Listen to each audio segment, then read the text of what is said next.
front of me is Xiaomi Redmi Note 9S, and today I would like to show you how you can change default app.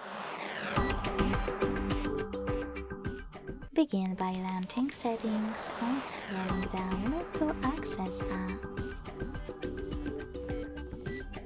Then select Manage Apps.